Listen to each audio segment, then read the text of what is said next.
Et on va partir tout de suite en direct à Tel Aviv. On rejoint Emma. Bonjour Emma. Bonjour, vous allez bien? Très bien. C'est à vous qu'il faut poser la question, j'ai envie de dire, parce que c'est quand même vous qui êtes dans une situation beaucoup plus compliquée. Comment ça se passe pour vous? Écoutez, la situation ici, elle est très compliquée. Ça sonne énormément et ça tombe également énormément. Donc c'est très compliqué à gérer. En ce moment, la situation est calme parce que j'ai vu il y a à peu près une heure et demie ou 2 heures, c'est ça, il y a eu une alerte? Oui, exactement, dans le nord du pays. Et chez vous, en revanche, à Tel Aviv, c'est plutôt calme? Ça n'a pas sonné depuis 7 heures du matin. Très bien. En général, ça tape le soir. Sauf exceptionnellement ce matin, c'est vrai, et les frappes ont été très violentes ce matin. Ce qui est assez compliqué quand même, c'est de mentalement, j'ai envie de dire, de s'exprimer mentalement et de tenir le coup mentalement.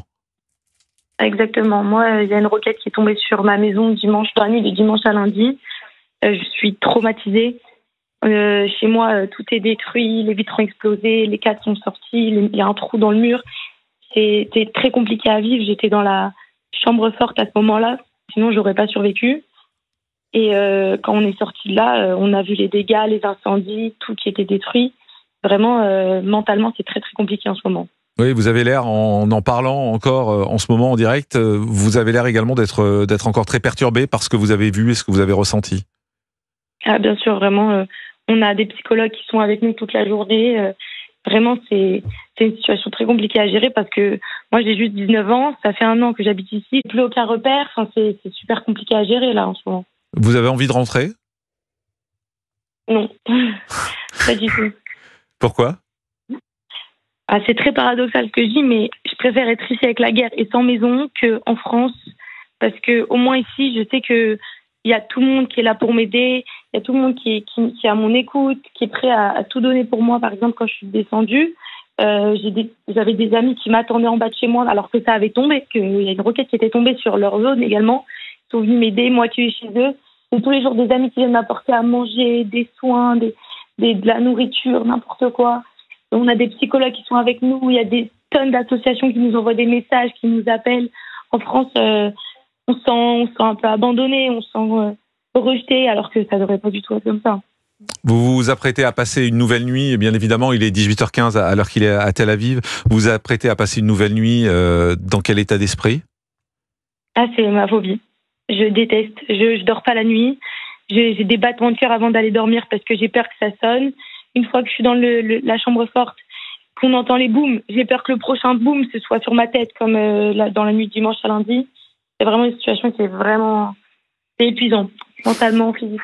Bon, on espère que ça va vite se terminer en tout cas et que très vite vous allez pouvoir retrouver un équilibre, retrouver une vie normale, retrouver la paix également. Qu'est-ce que je vous souhaite, Emma? Écoutez, la paix, c'est tout ce qu'on demande, que ça se calme. Je vous le souhaite du fond du cœur. Merci beaucoup Emma pour votre témoignage très fort. Merci beaucoup d'avoir été avec nous sur Europe 1. Noémie Alioua, bonjour. Merci de nous avoir rejoints. Vous êtes grand reporter au Moyen-Orient. Vous connaissez parfaitement cette région. Moi, je dois avouer que j'ai beaucoup de témoignages, que ce soit sur CNews, que ce soit ici sur Europe 1. J'ai beaucoup de témoignages de gens de Tel Aviv, de Jérusalem, de plusieurs endroits. Et à chaque fois, c'est bouleversant. Honnêtement, là, le témoignage de cette jeune fille de 19 ans qui raconte qu'elle a tout perdu, qu'elle vit seule, que soudain, elle a ouvert la porte de son abri, elle avait plus de maison, elle avait plus rien. Je trouve ça bouleversant. C'est bouleversant et c'est très intéressant parce que c'est une jeune fille qui vient de France. Vous avez entendu ce qu'elle a dit. C'est ça qui paraît presque paradoxal, c'est-à-dire qu'elle vous dit aujourd'hui je souffre, je suis sous la menace des bombes, je n'arrive pas à dormir la nuit, mais je me sens mieux en Israël qu'en France sous l'antisémitisme. C'est quand même très très fort comme témoignage. C'est-à-dire qu'elle préfère être sous les bombes en Israël qu'en France sous l'antisémitisme. Pourquoi? Eh bien c'est ce qui apparaît souvent dans un certain nombre de témoignages. C'est qu'en Israël, ils ont l'impression d'avoir un État au moins qui se bat. Un État qui a saisi l'importance de la menace et qui va mettre tout ce qui est en son pouvoir pour essayer d'y faire face. Et c'est vrai que ces Juifs-là qui ont décidé d'aller vivre en Israël, eh bien, ils se disent qu'au moins en Israël, il y a une armée, il y a un État, il y a un Premier ministre qui n'a pas peur de pointer du doigt le problème et qui va tout mettre en œuvre pour s'y attaquer. Alors qu'en France, ils ont l'impression que l'État est impuissant à faire réduire l'antisémitisme qui est souvent d'origine islamiste. C'est-à-dire qu'il y a des grandes paroles, On a aussi, nous, un Premier ministre, nous avons surtout un président de la République qui affirme tous les jours qu'il y a tolérance zéro vis-à-vis de l'antisémitisme, mais dans les faits, rien n'est fait vraiment pour faire baisser cet antisémitisme, souvent, d'ailleurs, qui n'est même pas qualifié, mais il faut le qualifier, c'est un antisémitisme d'origine islamiste, et c'est peut-être déjà comme ça qu'on peut s'y attaquer, c'est déjà par expliquer d'où il vient, quelle est sa nature, pour commencer à voir le problème en face. Or, en France, malheureusement, on ne le fait pas suffisamment. Et Noémie, ce qui est intéressant également, c'est que avant les attaques préventives d'Israël contre l'Iran, on avait beaucoup de gens qu'on avait depuis Israël qui étaient très critiques envers le Premier ministre. Depuis ces attaques, il n'y a plus un mot. Il y a une unité nationale qui se fait parce qu'aujourd'hui, finalement, c'est la survie du pays qui est en jeu et la survie est plus importante que les guerres politiques. Ça ne veut pas dire qu'ils sont tous d'accord avec le Premier ministre. Ça veut simplement dire qu'aujourd'hui, on se tait et on se bat tous ensemble. Oui, vous avez raison, parce que la menace iranienne, ça fait plus de 20 ans qu'ils en parlent en Israël, et surtout, ça fait plus de 20 ans que les Israéliens écoutent les dirigeants iraniens, qui eux-mêmes, dans leurs discours, des discours en arabe qui sont traduits en hébreu, qui passent dans les médias israéliens, dans lesquels les dirigeants iraniens sont extrêmement clairs. Ils appellent à la destruction de l'État d'Israël. Ali Khamenei, dans un discours en 2020 encore, comparait Israël à une tumeur cancéreuse qu'il fallait éradiquer. Donc, quand on entend les discours des dirigeants iraniens depuis 20 ans, eh bien, effectivement, ça crée une forme de consensus au sein de la société israélienne, au sein d'ailleurs de l'organe politique israélien, puisque je rappelle que le chef de l'opposition israélien, Yair Lapid, qui est très anti-Binyamin Netanyahou, qui l'affronte sur la question de Gaza notamment, et sur la façon dont il mène cette guerre contre l'organisation terroriste à Gaza. Et bien sûr, cette question iranienne, il se range de son côté. Le pays entier est derrière Binyamin Netanyahou sur cette question de la menace iranienne, parce qu'ils savent que c'est de ça dont va dépendre leur avenir. On repart en direct en Israël. On va à Tel Aviv. On rejoint Noah. Bonjour Noah. Bonjour. Merci d'être en direct avec nous, Noah. Alors vous, je crois que vous habitez au 35e étage, c'est ça, d'une tour ? Alors, je me trouvais au 35e étage de la tour, mais moi j'habite à Ramat Gan. Oui. C'est la banlieue de Tel Aviv, mais effectivement, vendredi soir, je me trouvais au 35e étage de cette tour qui a été percuté de plein fouet par un missile. Vous étiez au 35e et je crois que ça a été percuté au 17e étage, hein, c'est ça, par le missile. C'est ça, exactement. Et qu'est-ce que vous avez ressenti ? Vous avez compris que le missile arrivait ? Comment ça se passe ? Alors en fait, on était en train de dîner et sur notre téléphone, on a reçu une alerte qu'on allait bientôt avoir une sirène qui allait retentir. Donc, ce qui veut dire qu'on se dirige tout de suite vers la chambre forte. Une fois qu'on est là, on commence à entendre les sirènes qui retentissent. Et en fait, on était 6 personnes, dont une femme enceinte avancée. Et ma cousine qui venait de France, donc qui a même pas l'habitude de toute cette réalité. Et en fait, on a très rapidement entendu des booms. Alors des booms, on a l'habitude d'en entendre, mais pas aussi proche. On a tout de suite compris que c'était tombé à côté, sur nous. On savait pas trop, mais on a compris que c'était très très proche. Vous avez imaginé que ça ait pu toucher votre immeuble ? Bah, pas trop sur le moment. Ouais. Quand j'ai entendu ce boom, j'ai compris que c'était dans la rue en tout cas. Et en fait, l'immeuble entier a tremblé et il y a de la fumée qui est rentrée par la fenêtre. Donc il faut savoir que c'est plutôt hermétique. Donc, c'est quelque chose qui arrive, j'ai jamais vu en tout cas. Et on a commencé à sentir une odeur un peu de brûlé dans la chambre forte. Donc on a compris qu'il se passait quelque chose de pas habituel entre guillemets.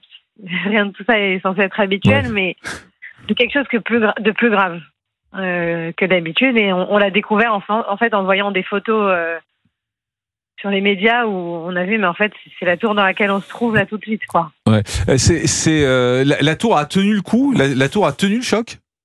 Ouais. C'est impressionnant, mais ouais. Ouais, parce que ce que vous racontez en fait, alors moi la première image qui me vient bien évidemment c'est le World Trade Center aux États-Unis avec ces avions qui voilà, je pense que c'est la première image qui vient. Là, on imagine le missile qui rentre dans la tour au 17e étage. On se dit que vous avez j'allais dire de la chance, c'est peut-être pas le mot employé par rapport à ce que vous avez vécu. Complètement de la chance. Bon, d'accord. Au moment de le dire, je me suis dit c'est peut-être pas le bon mot, mais non, moi je me sens très chanceuse malgré ce qui qui s'est passé. Aujourd'hui, est-ce que ça a changé votre façon de vivre? Je suppose que vous ne pouvez plus vous aller dans cette tour, bien évidemment, qui doit risquer de s'effondrer, ou en tout cas qui est inhabitable. C'est ça. Vous avez changé votre façon de vivre, votre façon d'être? Non, parce qu'en fait, ça fait presque 2 ans qu'on vit un peu avec des missiles, pas de cette ampleur-là comme on a eu ces derniers jours. Ça m'a remis un peu les pieds sur terre. Parce que pour moi, je me disais bon, je vais dans la chambre forte et tout va bien, quoi. Mais en fait, la vie, elle tient vraiment à un fil et voilà. En ce moment, on sort pas tellement, ou alors si on sort, on reste vraiment en bas de la maison, on s'éloigne pas trop. On va pas au travail. On est tout le temps en alerte, quoi.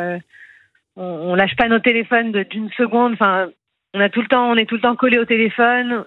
Si c'est pas chez nous les alertes, c'est forcément chez quelqu'un qu'on connaît. Donc on est toute la journée à prendre les nouvelles les uns des autres. Donc on a mis notre vie sur pause en quelque sorte. Votre amie qui est française, hein, c'est ça, qui est venue là il y a quelques jours. Elle a réagi comment, elle? C'était plutôt choquant. Plutôt choquant. Après, elle avait déjà été là le 7 octobre. Donc, choquant une deuxième fois, mais voilà, on a beaucoup d'amis touristes qui viennent passer quelques jours ou qui sont pas habitués à ça. C'est choquant. Je pense que c'est ça le mot. C'est choquant et ça peut être effrayant. Merci beaucoup, Noa. Merci d'avoir été avec nous. Bon courage pour cette soirée, parce que je sais que les soirées aujourd'hui, ça devient des épreuves, parce qu'on craint ce qui peut se passer. Donc voilà, bonne soirée. On pense très fort à vous, Noa. Merci beaucoup d'avoir été en direct avec nous, Gauthier Levat. C'est vrai que ces témoignages-là, ils sont d'une force. Ils sont d'une force incroyable. Absolument, et j'ai envie de les mettre en miroir, comme l'a déjà fait un peu Noémie avec les propos du président de la République hier, parce qu'il y a aussi un hôpital qui a été touché en Israël. On parle de potentiels crimes de guerre de l'Iran, parce qu'il n'y a pas de terroristes du Hamas en dessous de l'hôpital israélien. Je tiens à le préciser pour ceux qui diraient 2 poids 2 mesures. Et on précise aussi moi j'ai appelé ça un miracle ce matin, mais c'est-à-dire que l'étage des enfants avait été évacué juste hier soir, alors qu'il a été bombardé aujourd'hui. Enfin, absolument.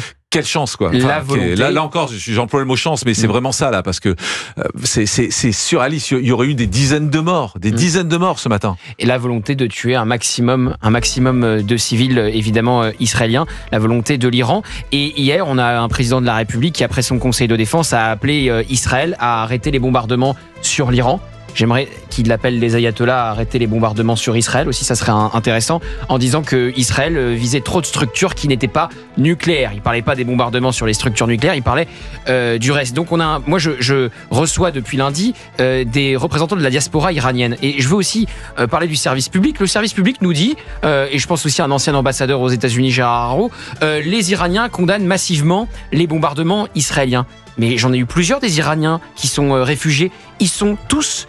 ils ont un peu d'espoir, un peu de soulagement de voir ce régime pouvant tomber. Et on a un président de la République qui dit non, faut pas faire chuter les ayatollahs, faut pas faire chuter l'islamisme en Iran. Enfin, du moins, faut pas que ça vienne de nous, faut que ça vienne du peuple iranien. Ça pourra évidemment pas se faire sans le peuple iranien, mais s'il peut y avoir un petit coup de pouce des États-Unis et d'Israël, visiblement les Iraniens ne s'en plaindront pas. On va faire une pause, on va se retrouver dans un instant, et dans un instant, on sera en direct avec une Française qui était en séjour en Israël et qui se retrouve bloquée là-bas, et surtout qui interpelle le gouvernement français parce que visiblement les choses se passent très mal pour les Français là-bas.